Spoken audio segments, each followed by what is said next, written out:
Bonjour vie victorieuse, il me fait l'immense privilège vraiment de t'apporter cette courte capsule concernant l'humilité qui te fera avancer. Seigneur Jésus, je te remercie pour ce moment. Tu es un Dieu fidèle, tu es un Dieu vraiment excellent. Tu es, Seigneur, le joug qui représente l'humilité pour la foi chrétienne qui est la base aussi de la foi chrétienne. Alors je te remercie vraiment pour ce joug si doux, si humble, si parfait qu'est ton joug, Seigneur. En ton nom Jésus, Seigneur, je remets ce moment entre tes mains. Amen. Amen, amen, amen. Alors comme d'habitude, vraiment, voici une courte capsule vraiment pour t'édifier dans la foi, pour te dire que vraiment l'esprit d'humilité nous fait propulser dans notre destinée, nous fait gagner davantage du terrain parce qu'il s'agit de l'esprit de Dieu. Dieu est un Dieu vraiment tout puissant, mais aussi très humble. Et il nous appelle aussi à cet esprit d'humilité, de dire vraiment, Seigneur, moi je veux avancer dans ma destinée, mais ça prend toi seulement pour me faire avancer, non pas n'importe quelle destinée, mais la destinée victorieuse que tu as prévue pour moi. Et c'est là aussi vraiment que tu vas pouvoir faire la différence, parce que là, le psaume chapitre 51, verset 1 te dit justement, c'est comme un peu le psalmiste, il fait appel au Seigneur pour une repentance sincère, et c'est là aussi que tu vas pouvoir gagner, et c'est là aussi que tu vas pouvoir te dire vraiment, le Seigneur m'a arraché d'une vie un peu plus ordinaire, une vie de tous les jours, une vie qui est comme un peu comparable à toute autre vie, vers une vie différente, une vie stratégiquement gagnante, parce que lorsqu'il y a cette confession-là, lorsqu'il y a vraiment un cœur ouvert vers le Seigneur qui dit vraiment, Seigneur, je me repens de mes péchés, cela est agréable au Seigneur, parce que le péché, c'est comme un peu une espèce de virus, un virus qui serait entre toi et Dieu, justement. Bon, c'est comme un peu un virus vraiment, comment je parle de ça, très difficile à traiter, qui serait dans ton serveur d'ordinateur, justement, et puis presque tout ce que tu fais bug. Presque tout ce que tu fais devient frustrant. Et presque tout ce que tu fais, justement, tu as l'impression de ralentir, tu as l'impression de ne pas pouvoir avancer aussi vite que tu aimerais. Mais vraiment, lorsque tu deals avec ces virus, justement, que tu traites ce problème, tu vas pouvoir avancer plus vite. Et puis là, tu cliques, mais ça va. Et tu cliques, et puis tu dis, wow, c'est bien, je suis contente. Et puis tu cliques encore, tu dis, mais oui, ça va super vite. Et puis voilà, il n'y a pas de problème. Puis le sourire, elle revient naturellement.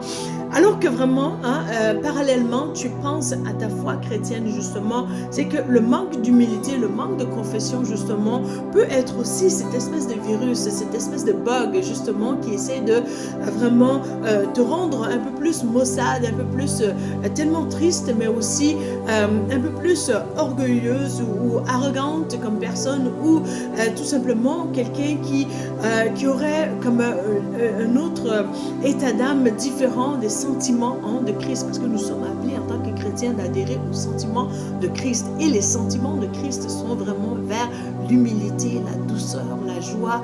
Ça ne va pas, ces sentiments ne vont pas à l'encontre vraiment de son esprit qui habite en nous. Et le Saint-Esprit, nous savons que par les fruits du Saint-Esprit, c'est un esprit de douceur, c'est un esprit d'humilité, c'est un esprit de paix, c'est un esprit de joie, c'est un esprit de force, c'est un esprit vraiment de sagesse aussi.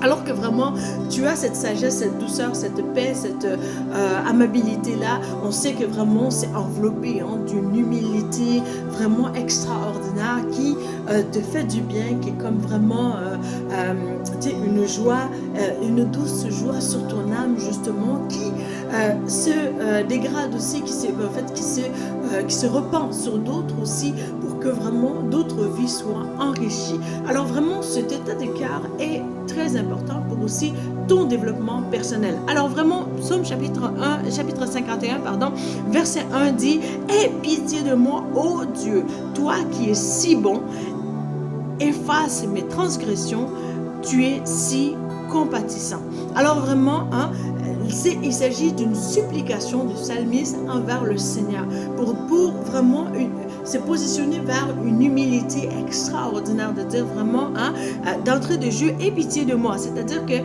il reconnaît que de par cette prière, je fais appel à quelqu'un, un être supérieur qui peut effacer mes transgressions, qui peut avoir compassion de moi, qui peut avoir avoir pitié de moi. Donc, il s'agit vraiment d'une connaissance aussi approfondie, de dire vraiment, je fais appel à un Dieu qui est miséricordieux, mais qui est humble aussi, et qui peut pencher son regard sur moi pour m'arracher des misères que je suis affligée par. Donc, aie pitié de moi, ô Dieu, ô Dieu, c'est-à-dire vraiment aussi, il y a aussi une reconnaissance, il y a aussi une adoration vers le haut Dieu, parce que Dieu, il est très haut, et tu veux, c'est un état d'adoration, vraiment, c'est de dire vraiment, je suis vraiment reconnaissante et en adoration quasiment devant toi, de dire vraiment au Seigneur, ô Dieu, ô Dieu tout-puissant, ô Dieu très haut, ô Dieu de merveille, par la grâce du Seigneur. Dans les psaumes, vraiment, on va trouver vraiment cette plume aussi proche d'un poème qui va vraiment s'exprimer dans une douceur, mais aussi dans la quête de la recherche de Dieu et de soi à travers l'œuvre de Dieu sur nous, dans nos vies, par le Saint-Esprit. Alors vraiment, aie pitié de moi, ô Dieu, toi qui es si bon. Alors là, c'est la reconnaissance aussi, c'est un cœur de douceur qui va reconnaître vraiment que le Seigneur est si bon et que le Seigneur peut tout changer. Alors ça, c'est vraiment extraordinaire. Je veux vraiment aujourd'hui que tu penches ton regard vers ton cœur pour dire vraiment, c'est quoi qui me rend vraiment peut-être plus énervé, peut-être un peu plus aussi difficile d'approche envers moi-même ou par rapport aux autres. Est-ce qu'il y a une friction dans mes relations?